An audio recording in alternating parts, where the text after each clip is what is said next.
Abra a sua Bíblia, por favor. No livro do homem mais paciente que a Bíblia diz que já pisou na terra. Quem foi? Abra nesse livro. Livro de Jó, capítulo de número 1, versículo de número 5.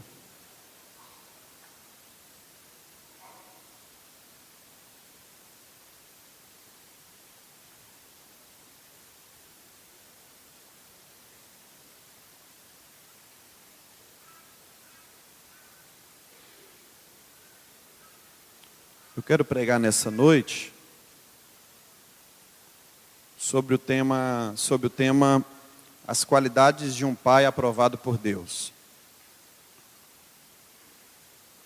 Livro de Jó, capítulo 1, verso 5. É esse texto. Vamos ler juntos aqui? Vamos lá, todos juntos? Sucedia, pois, que decorrido turnos de dias de seus banquetes, enviava Jó e o santificava, e se levantava de madrugada e oferecia holocaustos segundo o número de todos eles, porque dizia Jó: talvez pecaram meus filhos e amaldiçoaram a Deus no seu coração. É o versículo de número 5. É isso que ele diz. E o texto continua dizendo assim: e assim fazia Jó continuamente. É assim que finaliza o versículo. Amém? Coloque a sua Bíblia no seu assento. Eu quero orar com você, por favor. Vamos orar ao Senhor? Bendito Deus, maravilhoso Pai, nós queremos te agradecer, Senhor Jesus, porque não há Deus tão belo, tão lindo e tão maravilhoso como o Senhor. Nós estamos aqui nessa noite, nós precisamos aprender mais de Ti, da Tua verdade, da Tua palavra, essa palavra que nos ensina, nos aprimora, nos admoesta e faz, meu Deus, com que nós sejamos aperfeiçoados, capacitados, moldados, segundo o Teu querer, a Tua vontade e a Tua direção. Nessa noite nós te pedimos uma vez mais, fala conosco, assim como o Senhor já tem falado nos louvores, assim como o Senhor já tem falado na palavra lida, assim como o Senhor tem falado, meu Deus, através do gesto e do canto, meu Deus, das crianças. Nós te pedimos, fala conosco nessa noite. O Senhor é soberano e poderoso. E quando o Senhor fala, meu Deus, o céu, meu Deus, troveja, a terra estremece, o coração do homem, meu Deus, é alcançado, a alma, meu Deus, é acalentada. Meu Deus, e nós conseguimos voltar a estar diante do Senhor, conforme aquilo que o Senhor sempre quis que nós estivéssemos. Ensina-nos esse caminho, o caminho da perfeição diante do Senhor, o caminho, meu Deus, do teu coração. Nos ensina, fala conosco, nós precisamos de Ti, hoje e sempre, em nome do Senhor Jesus Cristo. Amém, amém e amém. Tome seu assento, em nome do Senhor Jesus. No século 17, na Inglaterra, literalmente na cidade de Londres, se levantou um pregador, e o seu nome era Jonathan Edwards. Ele foi um pastor puritano, significa que a sua ortodoxia, a sua mensagem, ela cobrava muito a fidelidade, a compostura, a forma de servir e adorar a Deus, não somente com palavras, com atitudes, com exemplo, e onde ele passava, ele ministrava dessa forma. A sua grande, vamos dizer assim, ministração que impactou todas as gerações, e ele ficou conhecido mundialmente, foi por a mensagem de uma noite, que quando ele ministrou aquela mensagem naquela noite, os historiadores cristãos e teólogos dizem que até as 3:30 da manhã ouvia-se pessoas chorando dentro da cidade de Londres com luz acesa, reconhecendo seus erros e as suas falhas e buscando de Deus arrependimento pelos seus pecados. Sua ministração foi intitulada O Pecador na Mão de um Deus Irado. Esse homem, ele foi um grande pregador, insuperável como pastor. Ele tinha como diz os historiadores, luz na mente e fogo no coração. Ele conjugava sabiamente a unção e a sabedoria, e Deus usava ele de forma viva para ministrar as vidas que estavam diante dele na sua congregação. Mas a área que os historiadores dizem que Edwards mais se destacou e mais foi bem sucedido foi como pai. Ele era casado com uma serva de Deus chamada Sarah Edwards. Foram pais de 11 filhos. Edwards tinha uma responsabilidade muito grande de cuidar desses 11 filhos. Naquela época, um encargo tremendo sobre si na sua vida profissional, qual ele tinha que acordar 4:30 da manhã todos os dias, e às vezes dormir muito tarde. Viagens excessivas, infinitas, reuniões administrativas, mas ele sempre separava um tempo para dedicar ao cuidado dos filhos. 1 hora por dia do seu dia ele tirava para ficar com seus filhos. Seus filhos brincavam diante dele, ele conversava com seus filhos e principalmente ele ensinava os princípios da palavra de Deus. E às vezes, pela alguma viagem, acontecia de alguma viagem, roubar esse tempo necessário que ele tinha que empregar naquele dia com seu filho, ele fazia acúmulo de horas e cumpria fielmente, porque ele dizia que o que ele estava fazendo era investir nas futuras gerações o cristianismo do Senhor através de seus filhos.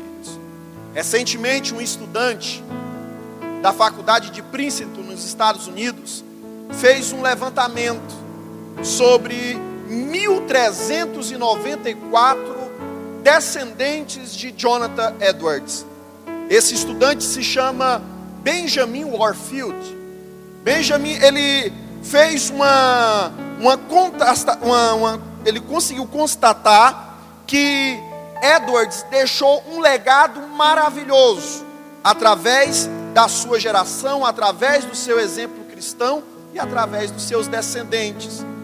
Uma lista que ele conseguiu esboçar desses 1.394 descendentes: 3 se tornaram presidentes de universidades, 3 senadores nos Estados Unidos, 30 se tornaram juízes, 100 advogados, 60 médicos, 65 professores de universidade, 75 oficiais do Exército e da Marinha, 100 pregadores e missionários do Evangelho, 60 escritores em destaque, 1 vice-presidente dos Estados Unidos e 80 funcionários do alto escalão do poder, 250 formados em universidades, entre eles governadores de estado, diplomatas enviados de lá para outros países. E os descendentes de Jonathan Edwards não custaram nada para aquela nação.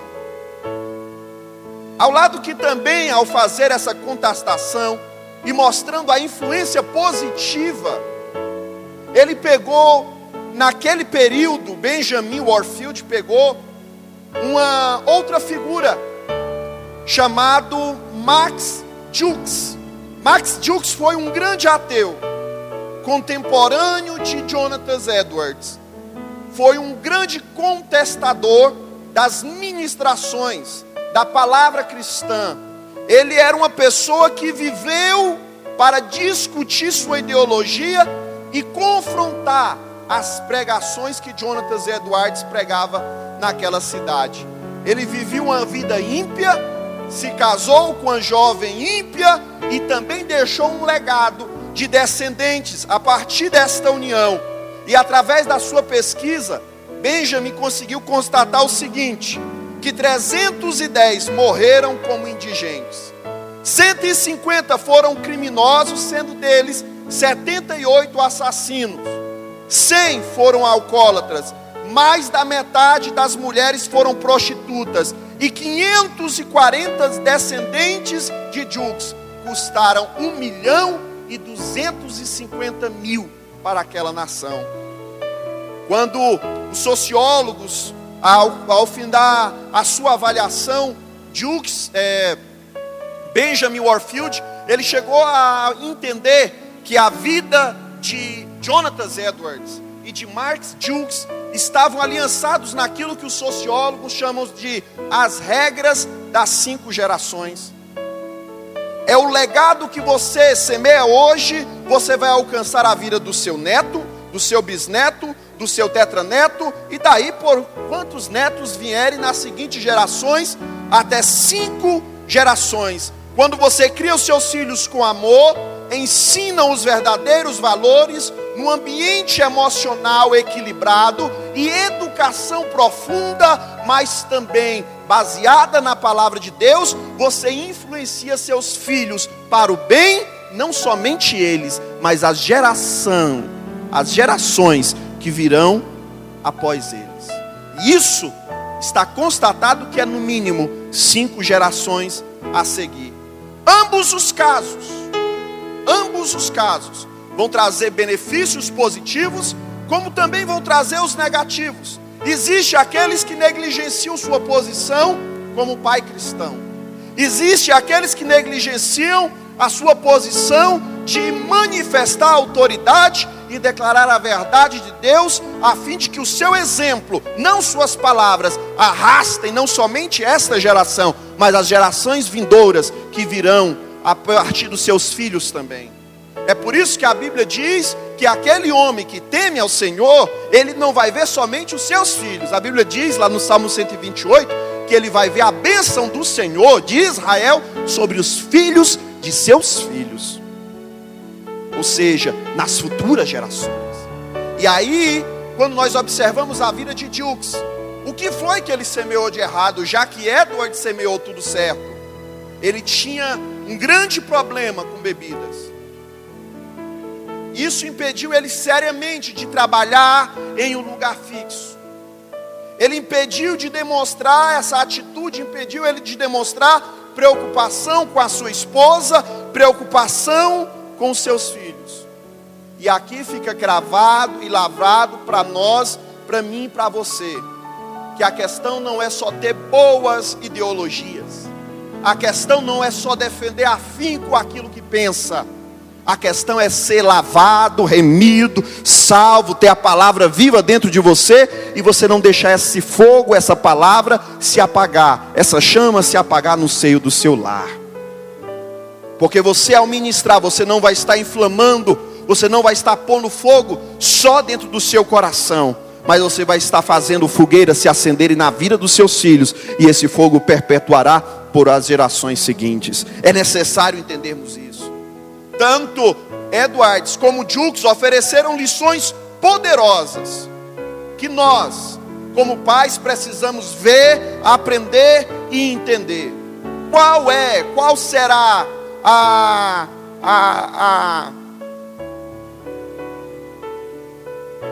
o legado que eu, como pai, vou deixar para as gerações seguintes?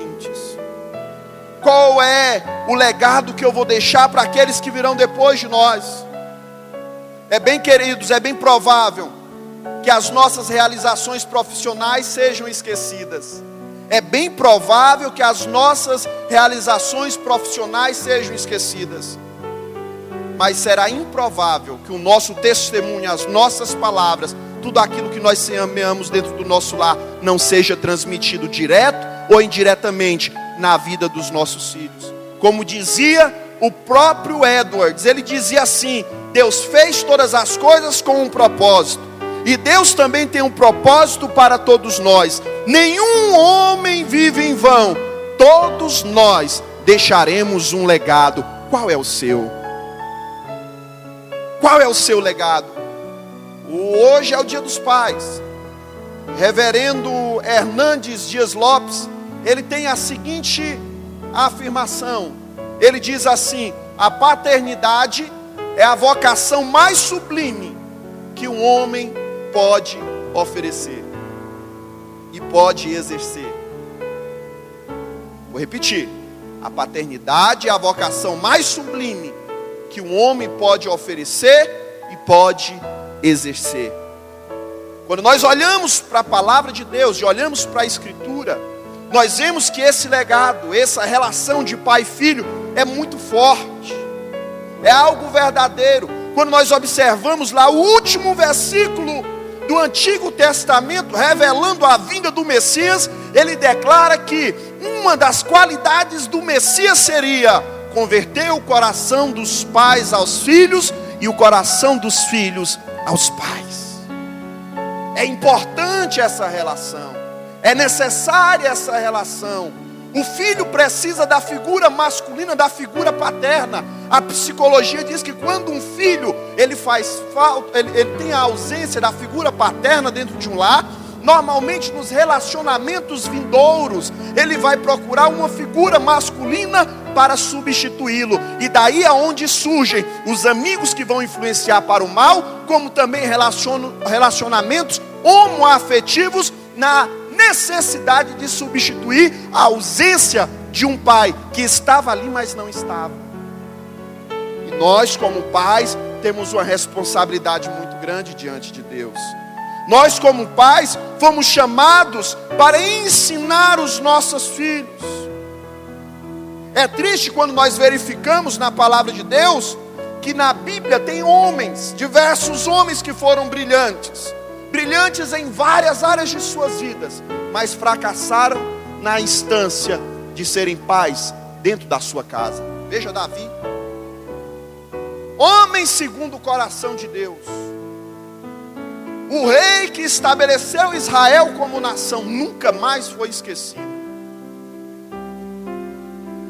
O homem que não se exaltou ao tomar o posicionamento de rei, antes pelo contrário, sacrificou a Deus, dizendo a Deus que sem Deus ele não conseguiria reinar. No entanto, como pai, foi um péssimo pai. Veja Eli, sacerdote, obreiro, pastor, fracassou no quesito de ser pai, e o seu lar também caiu, o seu lar também ruiu, porque ele via as coisas de errado e ele não corrigia os seus filhos. Ofni e Finéias, a Bíblia diz que eles se tornaram filhos de Belial, inimigos de Deus, porquanto eles desprezaram as coisas santas. Veja o exemplo de Samuel, foi o único dos juízes, que a Bíblia diz que o ministério dele era reconhecido desde Dan até Berseba, em todo Israel, toda a nação, enquanto os outros 15 juízes conseguiam coordenar apenas uma tribo ou uma região, Samuel julgou toda a nação.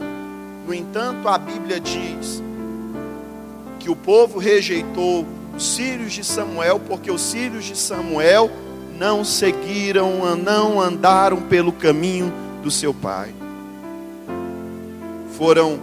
Ele foi negligente como líder, e ele foi um grande líder espiritual para a nação, mas foi negligente como líder espiritual dentro da sua casa. O pastor Hernandes Dias Lopes, ele diz assim: se o nosso cristianismo não é capaz de mudar o nosso relacionamento familiar, ele é um cristianismo falido. Isso é muito forte, e nós precisamos observar isso. Nós fizemos uma leitura de um texto, e você está perguntando: pastor, que horas que o senhor vai entrar nesse texto? Agora. Quando nós lemos a respeito de Jó, ele foi um dos personagens bíblicos que consegue conciliar a vida espiritual, a vida secular e a vida familiar de uma forma maravilhosa. Ele se tornou exemplo de perseverança, de firmeza. Em momento algum, biblicamente, ele negou a sua função de pai. Pelo contrário, ele foi fiel. Esse livro ele fascinou tanto o reformador João Calvino, que dos 700 sermões que João Calvino pregou, 159 foram a respeito do livro de Jó. Porque Jó era exemplo em todas as áreas. E é exatamente aqui nesse livro, no livro de Jó, que nós vemos uma das histórias mais dramáticas da Bíblia Sagrada. Nós vemos um livro que fala de um sofrimento terrível. E Jó, que era, aqui a Bíblia diz, um homem que era extremamente rico, portador de uma reputação invejável diante dos homens e conhecida no céu diante de Deus e invejada até pelo diabo. A sua família vivia nos mais altos padrões da sociedade da época. E nós podemos afirmar literalmente que Jó tinha condições de dar aos seus filhos tudo aquilo que o dinheiro poderia comprar. Tudo. Tudo. Mas a preocupação de Jó não era em dar tudo aquilo que o dinheiro podia comprar para os seus filhos. Ele tinha uma preocupação maior. E conforme nós lemos o versículo 5, nós podemos aqui entender quais as qualidades de um pai aprovado. O versículo 5, para lembrar os irmãos, diz: e decorrido aqueles turnos de dia dos banquetes, chamava Jó seus filhos e os santificava. Levantava-se de madrugada e oferecia holocaustos, segundo o número de todos eles, pois dizia: talvez tenham pecado os meus filhos e blasfemado contra Deus em seu coração. E assim fazia Jó continuamente.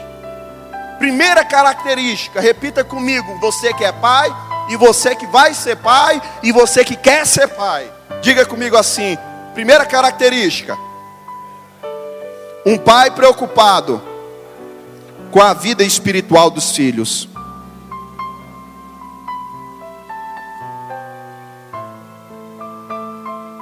O texto diz que Jó chamava os seus filhos e os santificava.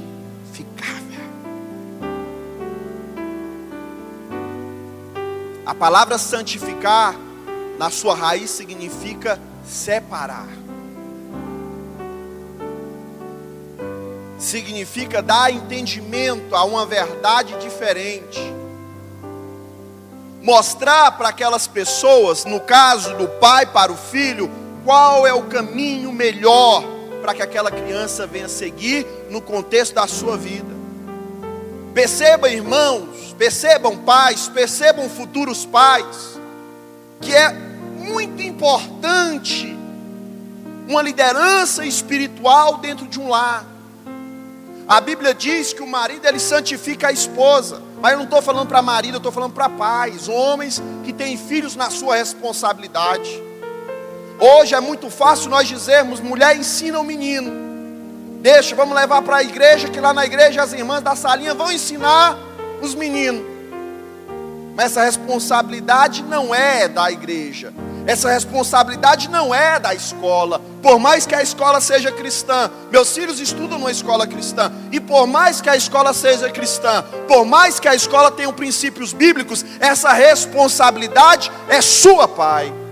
Essa responsabilidade é sua, meu irmão. Porque você pode influenciar essa geração. Você pode influenciar não só essa, mas aquelas 5 que virão depois dessa. E qual é o legado que você vai deixar? Jó estava preocupado não apenas com a educação dos seus filhos, não apenas com a provisão dos seus filhos, mas ele estava preocupado com a vida espiritual dos seus filhos. Ele estava ensinando eles a orar, ele estava ensinando eles a verdade de Deus, ele estava ensinando eles o caminho do céu. Qual é o caminho, qual é a verdade, qual é a preocupação que nós temos tido com os nossos filhos como pais dentro do nosso lar? Antes de preocupar-se com a escola dos seus filhos, com a faculdade que ele vai fazer, antes de você se preocupar com o que ele vai ser no futuro, eu tenho visto pais sonhando demais com seus filhos. Pais que sonham: meu filho vai ser doutor. Olha, esse menino nasceu, já anda que nem doutor. Né, pastor Anderson? Vai ser doutora. E a gente tem esse desejo. Não é errado sonhar, mas a primazia do seu sonho não pode ser esse. A primazia é quem o seu filho vai ser diante de Deus, porque daqui a pouco a vida acaba, e quem vai ser ele na eternidade diante do Senhor. Faça como Jó fez. Chame o seu filho, santifique, coloque ele na presença de Deus, ore por ele todos os dias, consagre ao Senhor, ministre uma palavra de bênção, declare a palavra. Eu não sou de uma época que quando eu acordava de manhã, eu ia para o meu pai e dizia: bênção, pai. Hoje os pais têm esquecido de ensinar isso para os filhos e não sabem a importância que essa bênção é na vida dos filhos. Meus filhos se aproximam de mim antes de dormir, quando levanta de manhã, primeira coisa é bênção, pai. Deus te abençoe, meu filho. Quando fez alguma coisa errada, que Deus te dê juízo.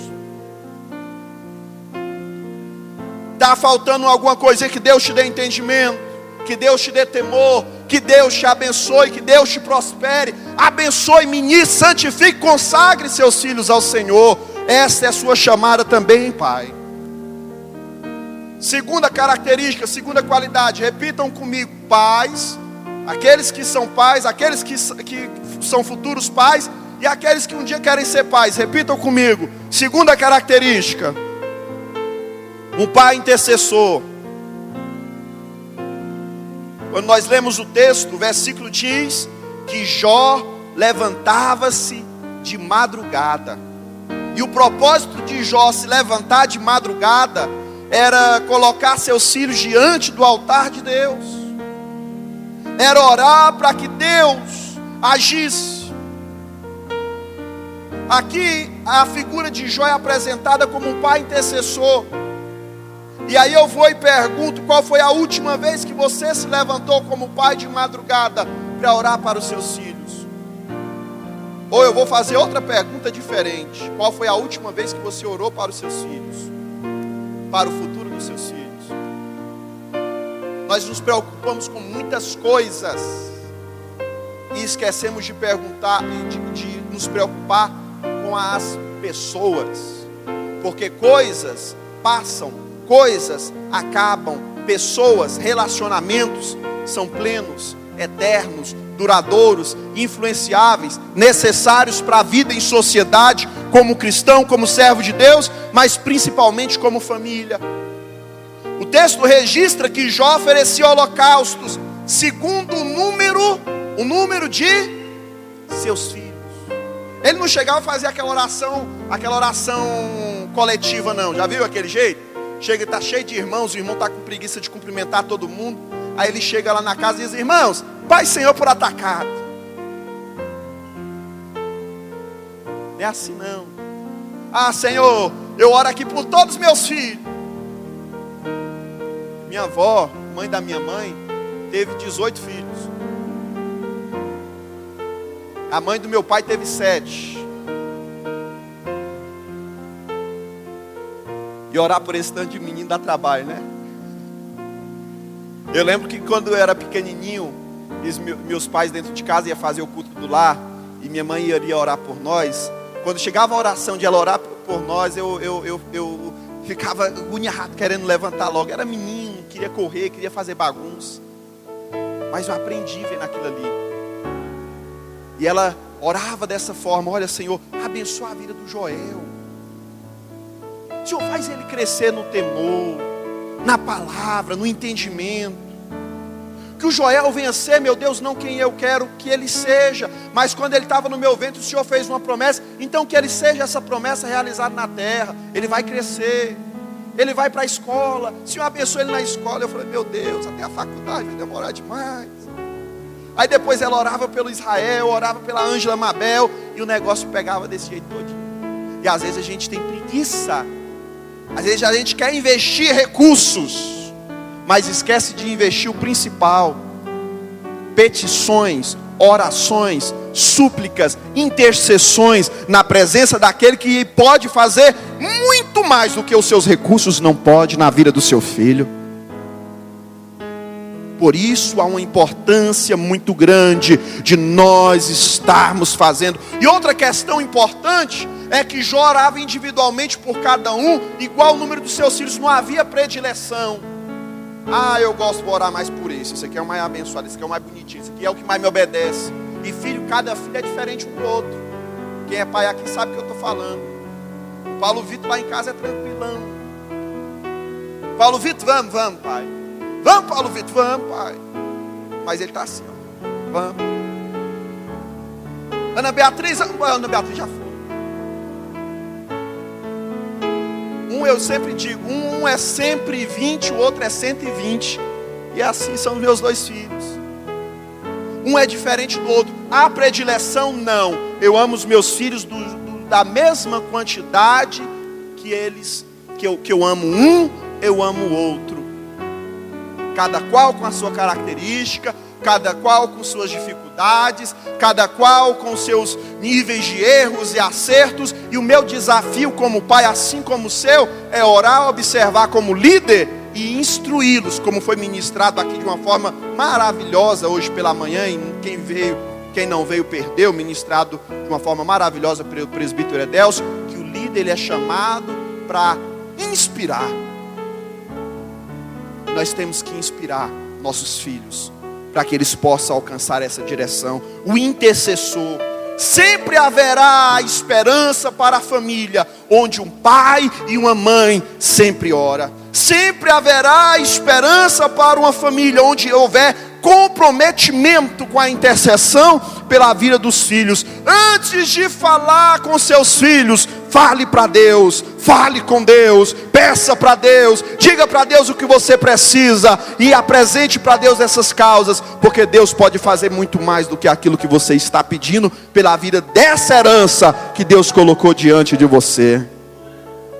Terceiro e último ponto, eu já vou finalizar. Repita comigo. Diga assim comigo. Terceira característica. Os pais, viu? Quem quer ser pai, deseja ser pai um dia.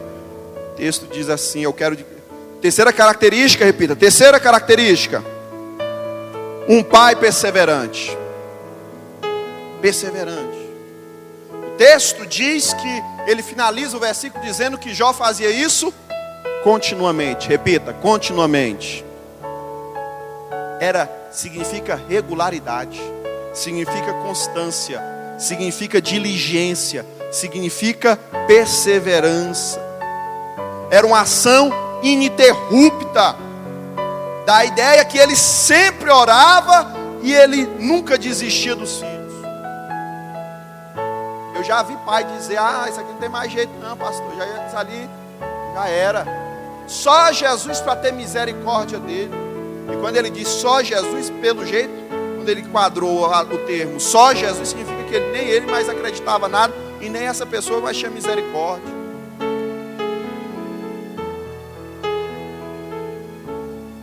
Não desista dos seus filhos. Não desista dos seus filhos. Não desista dos seus filhos.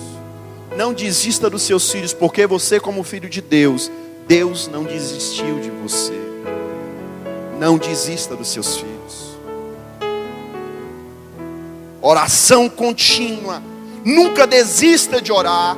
Nunca desista de ensinar. Nunca desista de ser amigo. Nunca desista de orientar. Porque se você desistir, querido, saiba de uma coisa. Na primeira oportunidade, o mundo vai te agradecer e vai desfazer tudo aquilo que você gastou uma vida inteirinha para fazer em pouco tempo.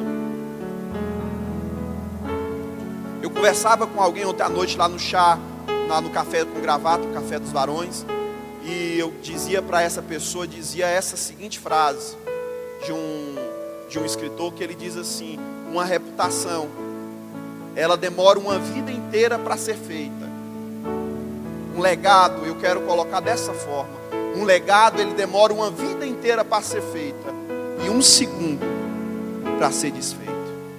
Uma reputação é uma vida inteira para ser feita, mas um errinho, a pessoa cai no descrédito. E um legado também é dessa mesma forma. Tudo aquilo que você plantou, se você desistir dos frutos que Deus te deu, pode vir, cair tudo por terra. Ore por ele, ensine eles. Se ele já é um servo do Senhor, continue orando, continue instruindo, sempre ora. Seus filhos, queridos, devem ser os primeiros da lista de sonhos e projetos de vocês. Vou me casar? Comece a orar já pelos seus filhos a partir de agora. Eu lembro que para Ana Beatriz vir, foram 2 anos de oração para Ana Beatriz vir. E nós não pedimos, Senhor, me dá um menino ou um filho. Não, nós pedimos a Ana Beatriz pelo nome. 2 anos pedindo a Ana Beatriz pelo nome. Senhor, nós queremos a Ana Beatriz. Senhor, a Ana Beatriz vai vir. No dia que a Fabrícia ficou gestante, minha sogra está aqui em cima do púlpito, ela pode afirmar, se não foi dessa forma. Nós ligamos e dizemos: a Fabrícia está gestante da Ana Beatriz. Meu Deus, mas vocês nem sabem se é menino ou menina. Se vier menino, ó. A Bíblia diz: alegre-te no Senhor, Ele satisfará o desejo do teu. Nós oramos e pedimos a Ana Beatriz. E a Ana Beatriz vai vir como projeto de Deus. E veio como projeto de Deus diferente, totalmente diferente do Paulo Vitor. Mas eu acredito que esta mesma forma que o Senhor permite que você tenha um filho diferente do outro, também é a oportunidade de você instruir.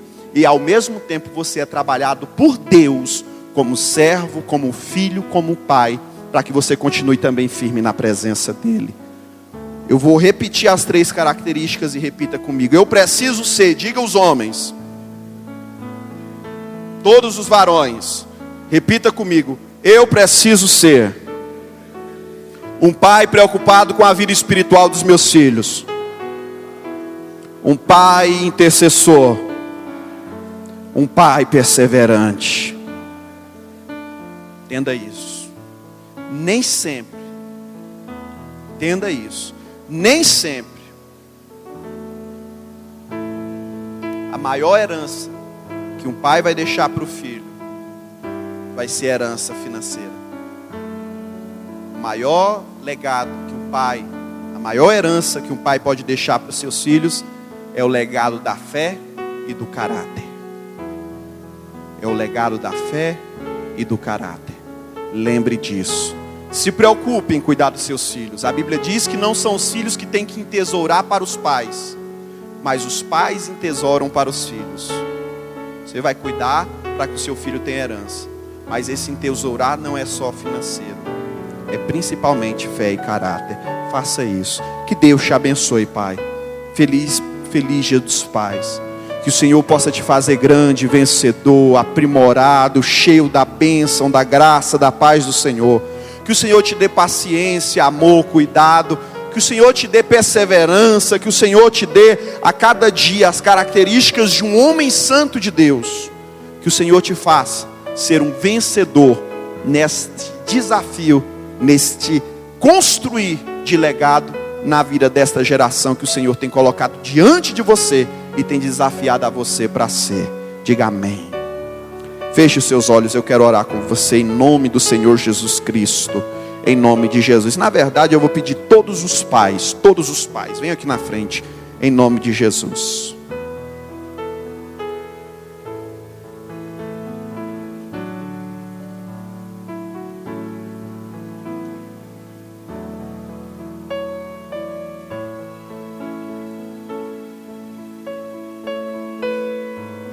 Eu quero crer que ano que vem eu vou estar orando pelo presbítero Edélcio, pelo Robério, pelo irmão Tiago, viu? Pelo presbítero Samuarle. Ontem eu conversava com o presbítero Samuarle, e depois que passou esse período, a irmã Morgana estava com o bebezinho do irmão Fernando no colo. Ela diz: ô pastor, olha que coisa maravilhosa. Eu falei: se preocupa não, irmã. Eu estava conversando com seu esposo agora mesmo sobre gêmeos. Tem alguma coisa de Deus por aí. Amém? Se coloque de pé em nome de Jesus Cristo. Em nome do Senhor. Oi? Tiaguinho Soares, irmão Leon. Ano que vem, viu? Ano que vem. Mas vai demorar. Eu não vou levantar a mão de pastor e dizer: recebe aí não, que vai que vem, viu? Estou desafiando vocês. Em nome do Senhor Jesus. Eu quero pedir que a igreja estenda as mãos. Eu quero dizer para os irmãos que a irmã Suzy está entrando nesse desafio agora de ser mãe, mamãe. Mateus logo é papai. Irmã Suzy está gestante para a honra e glória do Senhor Jesus. Amém, né, irmã Suzy? Glória a Deus. Depois eu vou contar para a igreja a mão do Senhor, como é que Deus agiu de forma maravilhosa. Estenda suas mãos e diga assim: Senhor Jesus, abençoe a vida de cada um desses pais que aqui estão, desafiados pelo Senhor, para se tornarem, para serem homens melhores, seguindo a semelhança de Cristo e não o padrão do mundo, a fim, Senhor, de que esse legado alcance a geração agora de seus filhos, como as futuras gerações dos filhos de seus filhos. Eu abençoo como igreja, em nome de Deus Pai, Deus Filho, Deus Espírito Santo, em nome de Jesus, a vida de todos os pais. E a igreja aqui presente diz: amém, amém. Deus abençoe. A salva de palmas para os papais. Daqui a pouco as crianças vão entrar e nós vamos entregar a lembrancinha de cada pai nesta noite, em nome de Jesus Cristo.